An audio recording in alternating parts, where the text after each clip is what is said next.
where we have a discussion about things going on in our country, things we care about. We try to take it a little deeper. Let's try to do that today. I don't think we'll have much trouble with this great panel. First, Judge Jeanine Pirro. Was a district attorney, a judge. She is the author of the #1 New York Times bestseller, Liars, Leakers, and Liberals, and host of Justice with Judge Jeanine, Saturdays at 9 p.m. Great to have you. Thank you. Molly Hemingway, senior editor of The Federalist and Fox News contributor. Molly. Charles Hurd. Charles is opinion editor and a columnist for The Washington Times and a Fox News contributor. Ari Fleischer, former White House press secretary and president of Fleischer Communications. Welcome all. Let's have a discussion. Brett Kavanaugh, is it over? He's confirmed, but I don't think it's over. Well, let's talk about that. I mean, let's talk about where we are in the country politically, in terms of the parties. We can talk about the culture. Seems to me this was a big event. One of the things that was said by a lot of people, maybe even some of us, is that during this process, this confirmation process, we hit a new low. The personal and the political, that things got so personal, so nasty. Did it? I was there and watched during Bork. I watched Clarence Thomas. Wasn't this just continuous with that? Yes, no? I think it was a new low. I mean, when you look at the fact that 5 people made accusations of a sexual nature against Brett Kavanaugh, and then the media put them all on the air unfiltered, and we already know that several of them just fell apart on their own. That's a new low, because it's one thing to antagonize and get into a fight with people about policy, about the Constitution, about abortion. But when you make it about a man being a rapist, yeah, that's a new low. Yeah, and previously, I agree with you. Previously, it may have been about too conservative of philosophy, or maybe sexual harassment or inappropriate comments. This was about Clarence Thomas. Right. Or Bork being too conservative, right. All right? This was about accusations that would land anyone in jail for 25 years. And that is a new low. And in the end, I mean, he's going to have to live with that. And I think it was also a new low in terms of the tribalism that we see in play. You expect people to be part of a political party, but when something so horrible is happening, you would hope that there would be men and women of virtue who stand up and say, this is ridiculous, this can't go on. And so that was worse than we saw in the Clarence Thomas hearings. I have to say that when I look across the aisle of the Democratic Party, I could not find a single person that I thought was being anything other than fundamentally unfair and often incredibly dishonest. Okay. Obviously, Donald Trump won this fight. Brett Kavanaugh's on the court. But the other person I think came out a winner is Chuck Schumer, because going back to those Bush nominees, Chuck Schumer made a concerted effort to turn the judiciary into a new ideological battlefield. And he succeeded at doing that. And that's what we saw. We saw an ideological, political fight over a nominee that's not over a position that's not supposed to be ideological. Odd victory, Pyrrhic victory. I had this thought. I just wonder if any of you comment on it. So I've been thinking about it a lot. And that is when the first two we're talking about, Bob Bork and Clarence Thomas. Clarence Thomas, of course, ascends to the court and sits on the court. Bob Bork, he was offered teaching positions at different law schools. Not so with Kavanaugh, right? He's not invited back to Harvard Law School to teach. That Yale faculty, which when he was announced, praised him. Oh, absolutely. And I think it had so much to do with why public sentiment was not elated with what they were witnessing with this character assassination. The people kept saying, this is just a job interview. This is something. And of course, you want to make sure you do a thorough job interview. When what was really happening was a man's entire life and reputation and name and honor were being destroyed in front of his wife and children. And I think that's also why you saw a lot of women react negatively to this, because we care and love the men, we care about and love the men in our lives, and we put a lot of effort into relationships, and to see how quickly that could be destroyed by people who weren't thinking through whether what they were doing was ethical was appalling. You know, Molly, you said something earlier about people of virtue, and this was a moment that tested people of virtue and how they act. And one of the biggest disappointments I saw here, which was a moment where virtue should have taken place, was Dianne Feinstein and her handling of the initial claim. Because not that, put aside for a second whether she should have released it earlier or she held it later to spring it as a last-minute political surprise. The virtuous thing to do would have been to say, this is a serious allegation. It's a test of the United States Senate. It's also a woman who wants privacy.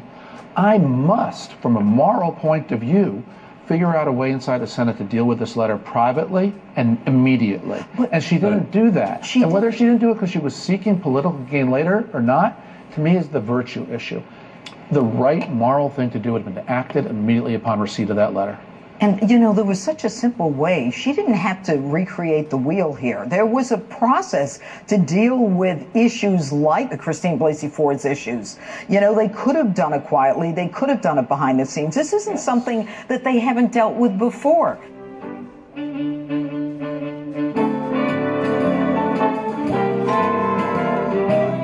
Is a land in which women would be forced into back alley abortions, segregated lunch counters, midnight raids. School children could not be taught about evolution. I said, what the hell are you doing? He said, we got to get him. I should have grabbed him by the lapels and say, you want to get confirmed? Shut up and listen.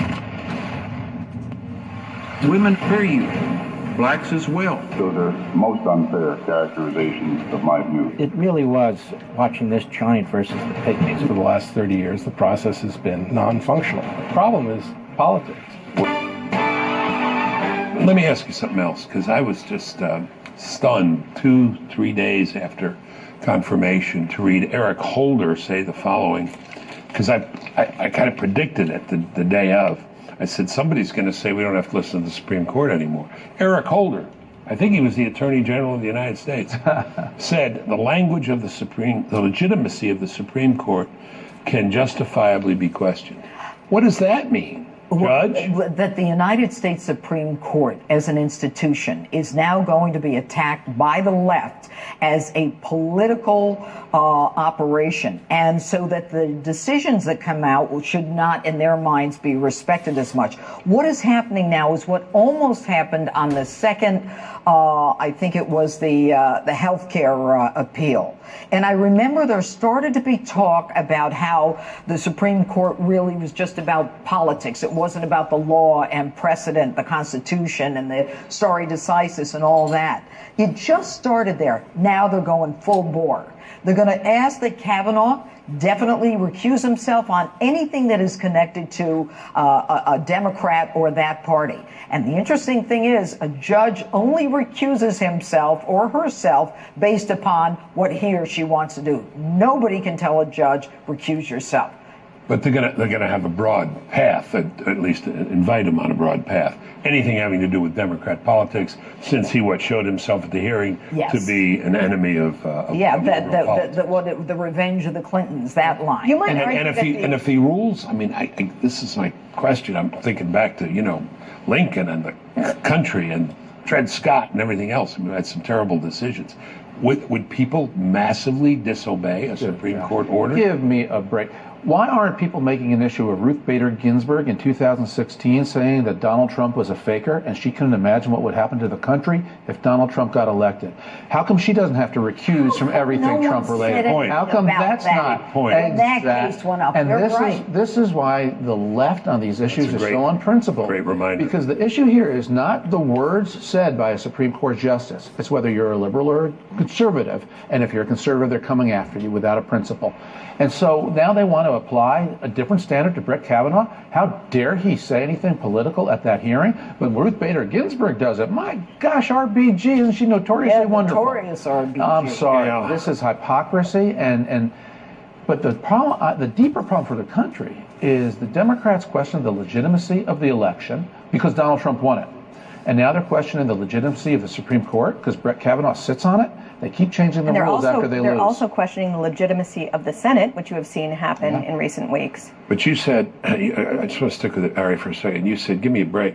Not plausible, not credible in the sense of not principled. Not principled. But will it happen? Yes, it will happen. Because they'll say it's an illegitimate court. Just as they question the legitimacy of Trump's election, they'll question the legitimacy of some Supreme Court rulings. The hope you have to have is that nothing red hot, controversial on a social issue particularly, comes up immediately in the early years of Brett Kavanaugh. Immigration's coming up. Immigration's right? coming up. They're going to re-argue some of the cases from from that first week that he wasn't there. I would argue it's not necessarily bad to question the legitimacy of a given Supreme Court ruling. There has been far too much deference given to the court to decide constitutional issues when we have equal branches of government that all should be determining the constitutionality. But I think also that progressivism really is about tearing away at the constitutional republic, about questioning whether our Constitution really is a valid way of organizing our systems of government. Think about this group. This is a group that says, we're going to protect illegal criminals. Right. This is a group that has sanctuary cities, counties, states. They will not necessarily respond to the mandates of the courts. And remember the reason why Chuck Schumer and Democrats wanted to weaponize the judiciary. It's because they can't, their ideas aren't popular enough to get through a legislature. And so their only hope is to turn to an unelected group of people who serve lifetime tenures and get them to come up, to make all the laws that they can't get passed through Congress. And and that's one of the core issues that's divided the American people. Yeah. Because when you put something through a legislature, it's society's shock absorbers. Yeah. Yes. It's how a democracy breathes and accepts or denies an idea.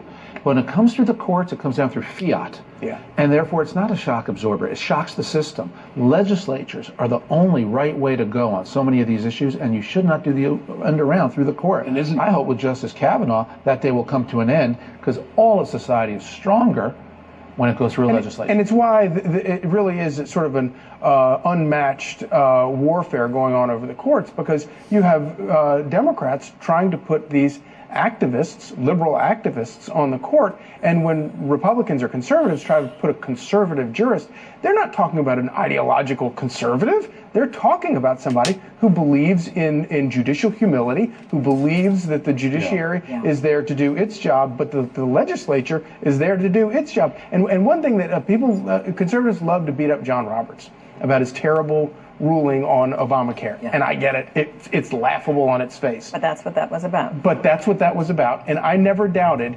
that is how he would come down on that. He took Obamacare and he punted it back to the legislature and said, this is a disaster. You figure it out. We're not going to figure it out. Okay, but people obeyed it, though. Oh, yeah. People obeyed it, and people obeyed other things which they disliked. But I was thinking, because this is where I wanted to go, maybe it's my old philosophy teaching. I used to teach a course, Fundamental Principles of the American Republic, introductory philosophy course, political philosophy course. What were they? I went back and looked at notes. You know what were among them? We have to accept the legitimacy of elections, okay? Mm-hmm. We have to accept the authority of the Supreme Court. We have to accept the fact that this is a sovereign nation with borders. Hello. We have to accept the fact of the burdens of proof, the presumption of innocence. What's left? Are principles at risk? Seems a lot of them are up for discussion in a way they haven't been before. The latest thing at risk is the institution of the United States Senate, and based on 2 senators per state. That is a result of the Great Compromise that caused this country to be born, that allowed us to have a constitutional system. And by creating the Senate, we were able to create a constitution. That was a key issue. And now, in the wake of these decisions by the Senate, Republican-controlled Senate, I've seen increasing signs from the Democrats challenging why every state should get 2 senators, how unfair that is to California, New York, and the other large states. Legitimacy of the court isn't part of the anger here. Doesn't part of it stem from the fact that, you're talking about legislation, the importance of legislation. A lot of liberals feel, legislature doesn't do their will. They have sought refuge in the courts, and the courts have delivered liberal messages a lot of times. And now they feel that if they've lost the courts, then they're out of business. And people feel they don't have a recourse. Right. And that's why when a legislature does something, the people feel empowered because they have a recourse. Vote the bums out. If they make a stupid decision, get rid of them. You can't do that to the courts. Right. And that's why it's so important for society to have controversial issues get passed or failed by legislatures and not have courts substitute their judgment. It's also why it's important to not devolve the legislative branch into the administrative state, which is what we've seen for the last 100 years, where we have this bureaucracy that is completely out of control, has entirely different sets of rules. They set the laws, they determine whether you have met them or whether you have failed. And it is very much at odds with how we set up the Constitution. And the courts have done a lot to protect this administrative state. Will there be a move? I've heard this. I disregarded it. FDR move, court packing. And then I heard our friend, esteemed friend, Jonathan Turley, say about 10 days ago, I think we need 19 justices. Right. An odd number, but Right. 19. Does that make sense? Yeah, you know, the Constitution. No. Okay. The Constitution doesn't specify the number of justices. Right. That is something that Right. Congress can determine. Right. But I think that the concept is that if you have 19, then you kind of dilute the effect of a particular justice. And, you know, that they're obviously, and Congress, I think if there is a Democratic president, or even if they just get the House, but the president's not going to sign, they want to increase the numbers. And you could slowly grow the court so that it wouldn't be going from 9 to 19 overnight. You could add one every 4 years. If they had their way, they'd do it quick. Of course. You want 19? You want 19? No. But let's be clear why. Go. No, but let's be clear. Democrats aren't interested in good governance when they talk about packing the courts. They're talking about thwarting the conservative justices that have made it on the court. They're trying to undo the success of President Bush and President Trump in putting people on the court who believe in the limited role of the legislature, and they want to turn it back into an ideological battleground. Let's talk about the political parties looking to the future, looking now into the future. What effect did this have on the parties? We talked about the Democratic Party. What about the Republican Party? Did the party congeal more after this, come together more? My wing, the Bush wing of the Republican Party, and the Trump wing of the Republican Party became one over this issue. And it's because of the righteous anger that people like me feel that a good man was not treated right, was not treated fairly, and this was always set up because people were going to vote against Brett no matter what. And that made people fighting mad. And so in that sense, it did bring those wings together. And the unification of both parts of, you know, the Bush and the Trump wing, I think also taught them, not when they just have one particular person they're both supporting, but they are so much more effective, and now they have a real role in blunting the left-wing lunacy, the mob mentality that take down the Constitution, the flag, the national anthem. You know, I think that it's one of the best things that's happened to the Republican Party. I think it's so true that it shows what can be accomplished when people work together, and this was a lot of work by a lot of people over a lengthy period of time. I also think it shows how some of the insults against Trump voters didn't actually have a lot of wisdom behind them. One of the things that used to be done to mock Trump voters was to mock that they thought he fights. Trump fights, and we like that he fights. Well, I think what the Republican Party saw here is that sometimes you do need to fight against bullies who are trying to destroy things that you care about, and that impulse is very important. I was surprised that more people didn't take that on in recent years, but this fight showed that Chuck Grassley and Lindsey Graham and Mitch McConnell and a host of other people understood the importance of showing the fight, not just having the right ideas. Yeah, no, I was going to say, Trump's a fighter. Yeah, Grassley, yep, we knew that. But Lindsey Graham, a Trump guy now, a lot of golf for Lindsey coming up in his new truck. and Susan Collins. Yes. Duh, that was a surprise to a lot of people. But another great fighter, speech. Great speech, amazing speech. But another fighter who deserves a lot of credit, not only for the Brett Kavanaugh situation, but of course for Antonin Scalia's seat, is Mitch McConnell. Absolutely. He has been critical of the president where he needs to be, which, by the way, is another thing that I personally love about the Trump administration, is that you actually have a Republican-controlled Congress and a Republican-controlled White House, and they're not in lockstep together. They fight and they argue about things, and that's what the founders intended. But it's completely gone by the wayside. You know, Pericles says the secret of democracy is courage, and you know we saw something the last few weeks. You know, there's unity in the Republican Party when Steve Bannon is praising Mitch McConnell. That's right. That's a moment. That's a moment. Well, I want to talk about the culture. What are the effects of the culture, the broader culture? How we live. Daniel Patrick Moynihan, the guy who introduced me for one of my confirmations. I was confirmed 90 to 6. It's pretty good.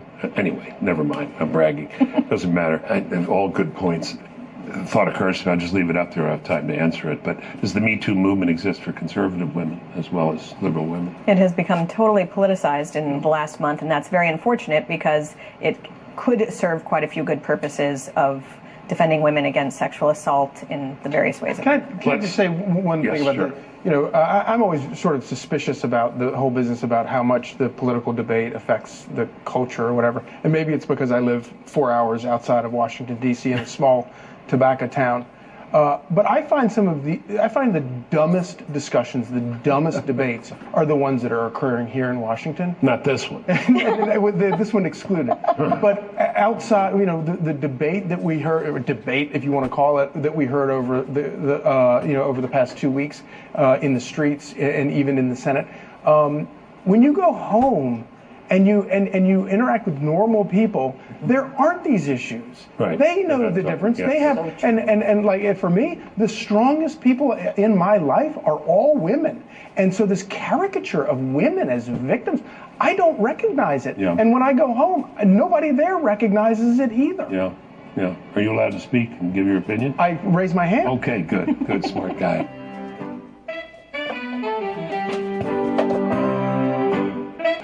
Kavanaugh effect on the elections, particularly, let me start by going to the end. Let's assume that the Republicans hold the Senate, which my guess is they will, Charlie, right? I agree.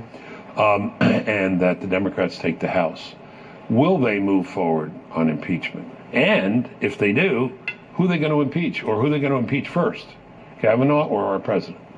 It's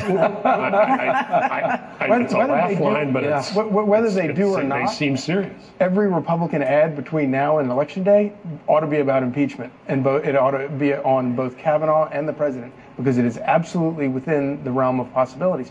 You know, for the past 10 years, you know, we've all been talking about the effect of the Tea Party on the Republican Party. But there's a big difference between what went on with the Republican Party then and what is starting to happen to the Democratic Party today.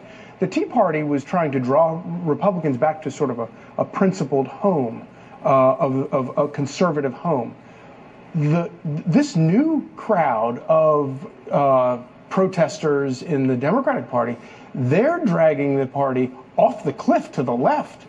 I think a lot of the norms that were broken in recent years were being done in the name of, well, Donald Trump causes us to break all these norms. And what you saw with the Kavanaugh smearing was actually exactly what you saw done to Donald Trump is what's being done to someone who couldn't be more different than Donald Trump. And when you see that the means are the same, even though these people have lived their lives very differently, it is a unifying moment and causes people to realize just how crazy things are getting on. I suspect in the House they won't pursue impeachment, because if they take the House, they're going to take it with such a small majority, they won't have the will of the party behind them sufficiently.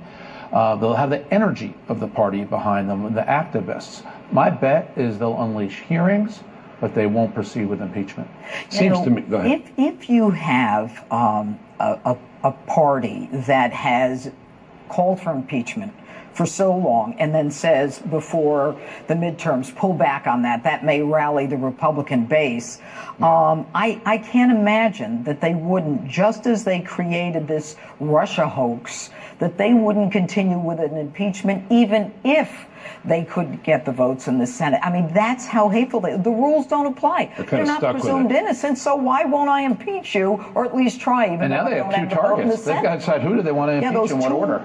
Trump or Kavanaugh. And I think Kavanaugh, don't they think this is over? The guy's confirmed, he's on the court, we should move on? But if we've learned nothing else from the last 2 weeks, we've learned that the leaders of the Democratic Party will do anything to placate that mob crowd. Yeah. And in general, investigations never go the way people think they're going to go. So an investigation into Russia collusion unveiled that actually there were a lot of problems happening in the FBI and Department of Justice. Russia collusion, I barely remember this. That's back when we all got along. Yeah. An investigation into Kavanaugh would probably reveal a lot of coordination and political activism in what happened in his hearings. Well, and they might not like where it goes. The other boomerang that people didn't anticipate were when they went after Brett Kavanaugh, they awoke the Republican base. Right. And this has put Republicans in a much stronger position for the 2018 midterms. And let me give you three numbers that go back a little bit in history of midterm elections. Good. 32, 42, 37. When Republicans lost the House and the Senate in 2006, Bush's second midterm, only 32% of the electorate that showed up was conservative. In 2010, when Republicans had the biggest win in 70 years in the House, 42% of the electorate was conservative.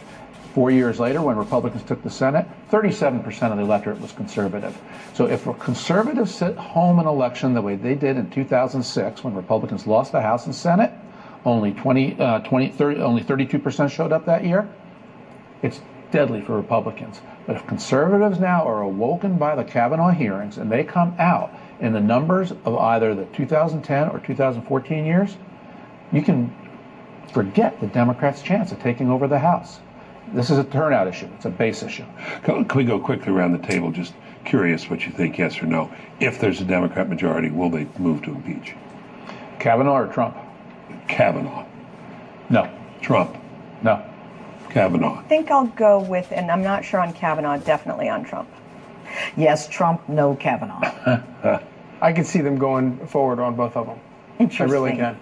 And my view is just because of the margins. Because if they win, they're only going to win it by 5 or if they're less. smart, If they have 20 or 25. Bill, then what do you yes. say? But no, I think they will. I think they have to. For the reasons you laid out, I think they have to. I think they're committed to it. You know, they have to you satisfy their base. Think about it. The identity of the parties. What are the parties? What do they stand for? Has this clarified? We'll get to that in a second.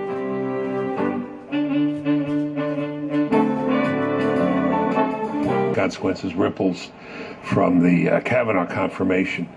And I've mentioned the name a couple times. Trump, Donald Trump has come up. What about Donald Trump? By the way, was he a surrogate in all this? I mean, was Kavanaugh a surrogate for Donald Trump? And what are the implications for him? He looks pretty strong at the moment, doesn't he? I certainly think he does. And I think that, and in a lot of ways, the reason that the Kavanaugh nomination did unify both sides is because Kavanaugh was very much a Bush sort of era person. But I think that you know, when you look at the economy, the numbers on the economy, on unemployment, and on almost every metric, Donald Trump is in very, very strong shape, and I think that is what people in the rest of America are actually paying attention to. They're not paying attention to all of the crazy stuff you read in the press and all of the hateful coverage. You talk to him daily, at least 20 minutes on your show?